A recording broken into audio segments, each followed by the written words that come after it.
এটা দাঁড়া এখন দাঁড়া।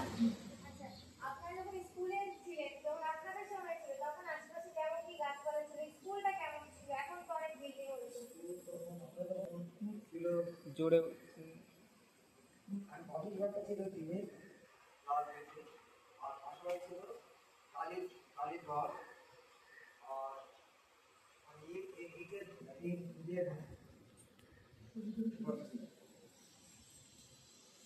আমার যখন আগে আমাদের আগে আর আশেপাশে গাছপালা কেমন ছিল? গাছপালা ছিল মোটামুটি গাছপালাতে গাছগাছালি গ্রামকে ভর্তি ছিল, বহু পুরানো লাগছিল। গ্রামের মধ্যে বড় বড় পিকুল গাছ ছিল, তারপর একটা আগরতলা একটা নীল গাছ ছিল, খুব বড় 500 বছরের গাছ।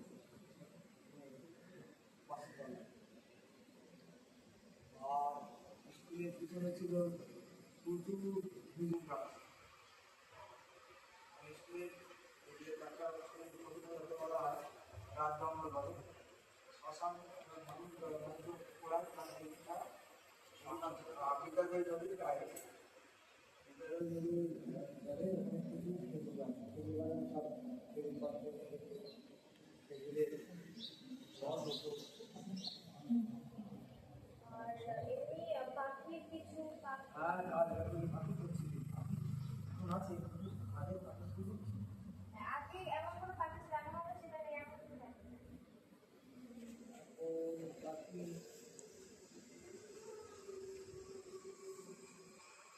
মাছ প্রায় হারিয়ে যাচ্ছে, দেখা যাচ্ছে প্রচুর মাছ সবজি।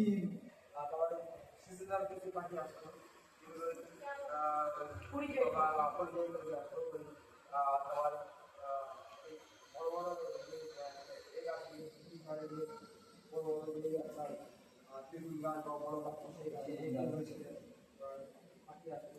আবার এই শকুন বসতো, শকুন দেখা যাচ্ছে না, শকুনটা প্রায় বিলুপ্ত প্রায়। গাছ হয়তো কত বছর আগে দেখেছে দুই একটা দেখা যায় আর আগে প্রচুর শকুন, তাই না? তখন প্রচুর মারা গেলে মারার কারণে প্রচুর শকুনের সেখানে মানে স্কুল এরিয়াতে স্কুলে এই পিছনের দিকে এই যে রাজ জঙ্গলের দিকে ওই দিকে আমরা রাত জঙ্গল আর ওই সিজনাল বার্ড কি আসতো? সিজনাল পাখি হচ্ছে আমরা বলি বাচ্চা পাখি,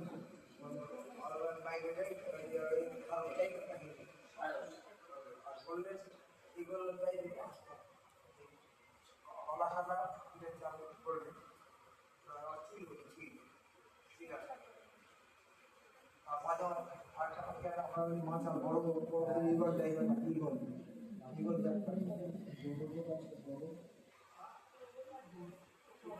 বড় বড় পাখি বড় পাখি দেখিনি আমি দেখিনি আরেকটা পাখি দেখতাম আমরা গুগল ডক্টর একটা নাম দেয় ভাষা আর ওই যে খাল আছে না ওখানে আগে মাছ টাছ পাওয়া যেত। প্রচুর মাছ, আমরা তো বন্যার সময় ওখানে প্রচুর মাছ নিজে মানে